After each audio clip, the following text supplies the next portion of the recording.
Hi, my name is Kayla, and I am going to be doing a speech on my multimodal project. I can speak. So we're going to be going over what it's like learning with a mental illness and how it should be taken more seriously.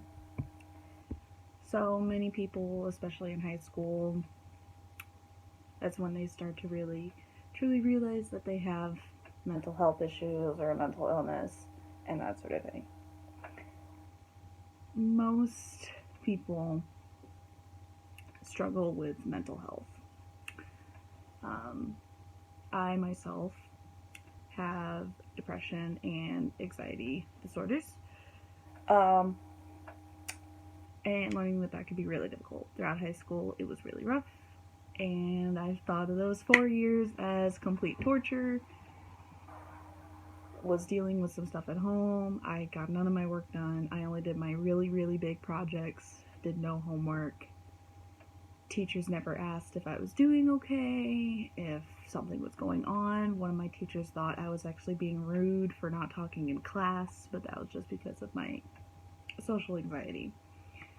So nothing was really done because of that, and no one ever asked. So ignorance of mental health in school is a huge problem.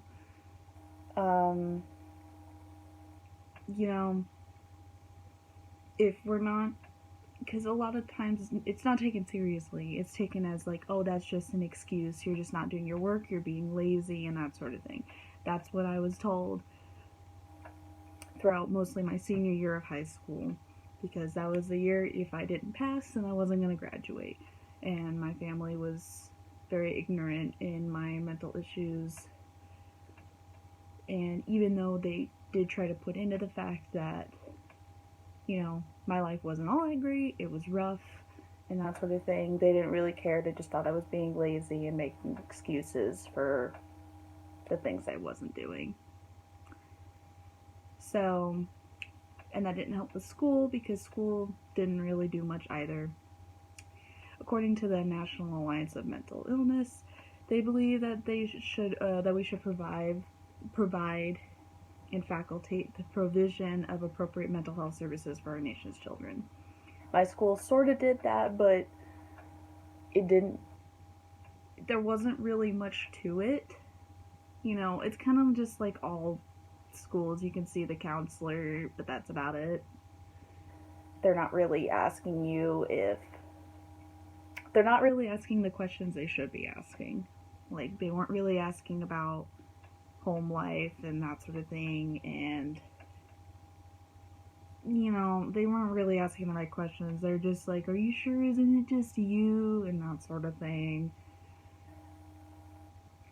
It's teenagers being teenagers and that sort of thing. So there should be some sort of service at schools for if you're having trouble with mental health. And schools need more knowledge on mental illness to begin with. Because, like I said, they just try to use it as an excuse, or they're thinking you're just being lazy. Because depression and social anxiety is becoming more and more of a regular thing. So we should learn more about it. Not just those two in particular, it should be more mental illnesses in general. Mental health issues affect up to 20% of students in the U.S., and 70% of adolescents with mental health needs to receive mental health needs do not receive proper treatment. I was one of those. I didn't really receive any treatment until I was 18, and I'm still figuring it out now, and I'm 20, so but if you see signs of anything like that, especially with your child, because this all started when I was 12, and I didn't seek help until I was around 18, even though it was very obvious. So we need to make it, because the school should have noticed it too, with, not getting work in and that sort of thing. Schools need to be more a part of the student's life. They need to see if something's wrong, contact the parents to see if something's going on at home. 40% of students with emotional, behavioral, and mental health disorders graduate, and that's it should be more. I barely graduated on time. It was one class for me that if I didn't pass and I wasn't going to graduate, I was lucky and graduated. So just, it'd be more if these were, put more into the light. So, with undiagnosed and untreated and inadequate treated mental illnesses, they interfere with the student's ability to learn and grow and develop. It can also lead to behavioral difficulties in performance, and school failure, which correlates with only 40% of students with mental illnesses graduate. We've all either experienced or know someone who has dealt with these issues. Think about the people around you, think about yourself. We're in college, just look around with everyone in college. And do you really think everyone's doing okay? It'd be a nice thought, but most likely no. Unfortunately, most schools and communities currently provide an inadequate system for mental health services.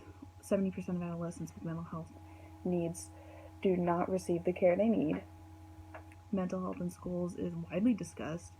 There are divergent policies, practice, research, and paradigms which impact results. And schools are faced with commercial programs to address students' mental health, many of which lack a research evidence base. So we might because high schools will have health classes and they'll talk about mental health a little bit, not to the extent it needs to be though. Staff and parents should have more knowledge of mental health in youth, and that is a really big one because teachers need to acknowledge that more,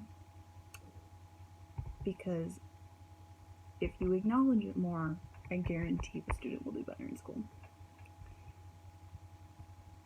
So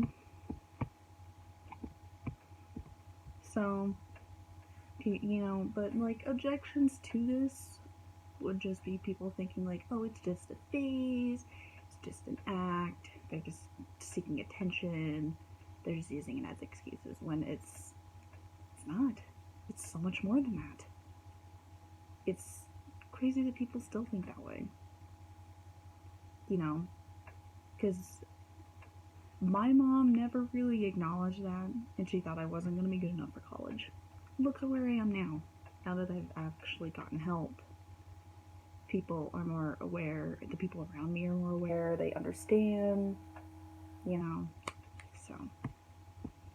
So basically the whole thing is that schools need to be more aware and need to provide more help with students with mental illnesses. Because if they're less aware, they're more oblivious.